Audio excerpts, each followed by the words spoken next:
Hi friends, and welcome to today's Tuesday travel vlog, where every Tuesday I post a new video about the fun places that I've been and the cool things that I've done as I travel across country in my RV.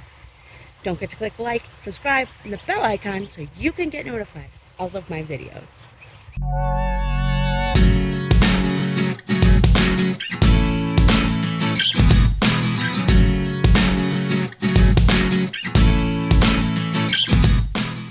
Today's Tuesday travel vlog comes to you from Loveland Castle in Loveland, Ohio.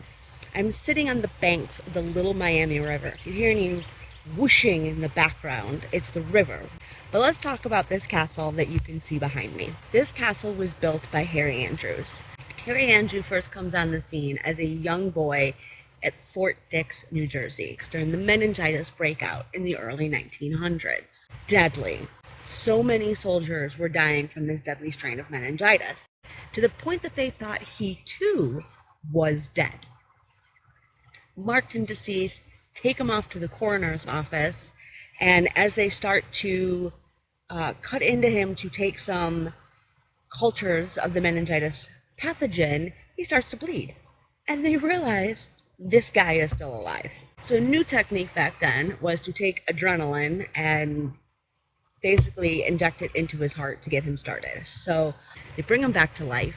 Of course, they didn't expect him to live, but he survived. Nonetheless, he then finds himself in France, and he is stationed as the chief administrator for a hospital in LaRoche, France. Did you enjoy that story of Harry Andrews surviving the meningitis disease? Well, it's about a month later, and I'm putting together the travel blog, and I'm doing my research. And I cannot find anywhere that mentions a meningitis breakout that was so deadly at Camp Dix, New Jersey in the 1900s. Now, there was the Spanish influenza pandemic of 1918 that really affected Camp Dix or Fort Dix, whatever you want to call it, in New Jersey, but absolutely no record of any sort of meningitis epidemic that killed soldiers. Now, another story that I read indicated that Harry Andrews got the meningitis while he was stationed in France. But also, I couldn't find any written documentation or medical documentation about the adrenaline piece of the story, about using adrenaline to revive him. So now, I'm not saying that none of this is true.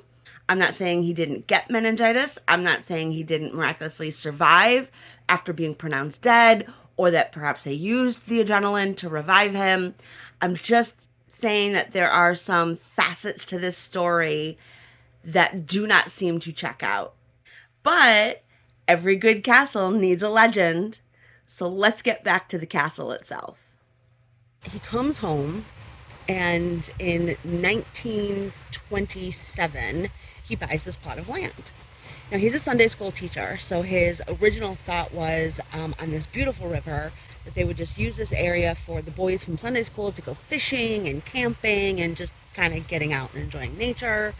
And they had tents here, and the tents started to kind of disintegrate. So they took stones from the river to build a stone tent, and a stone tent started to go into this castle.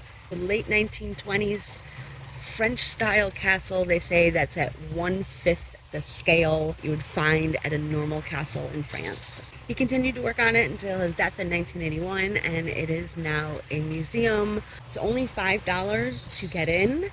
It has on the first floor what they call the German game room, but that's where you can find his kitchen and the entrance. No shortage of your small spiral staircases take you up to the second floor, which is his French room.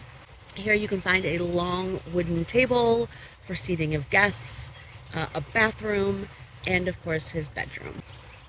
And the knight's room. Every knight needs a castle. He became quite a collector of knight paraphernalia, such as armor, a lot of swords hanging in the walls. The walls themselves are not only made of the stones from the river that sits here in front of me, but actually come from all over. And it's written in the stone in the walls where they come from.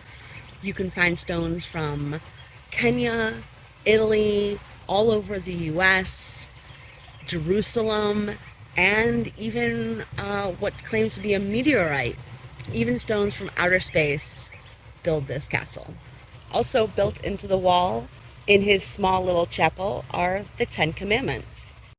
There is another floor that is currently closed due to renovations that we couldn't get to. You do exit out the castle into the castle gardens, which I can imagine in the summer and spring must be quite beautiful. I'm still here in March and things are just starting to pop up and grow. There is, of course, a dungeon. There isn't much down there. There's one area that would be considered a cell.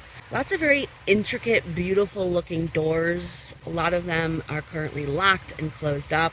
It is quite lovely. Oh, here I am in Loveland, Ohio, saying it's quite lovely. And just how beautiful this place must be like in the summertime. I think I'm gonna have to come back. Very interesting job with this castle, and just the surrounding areas are quite beautiful. But if you're ever in the area, I highly recommend you coming to visit Loveland Castle. So thanks for traveling along with me. I always appreciate having you on the road. Be sure to check out all my other videos, and I will see you next Tuesday.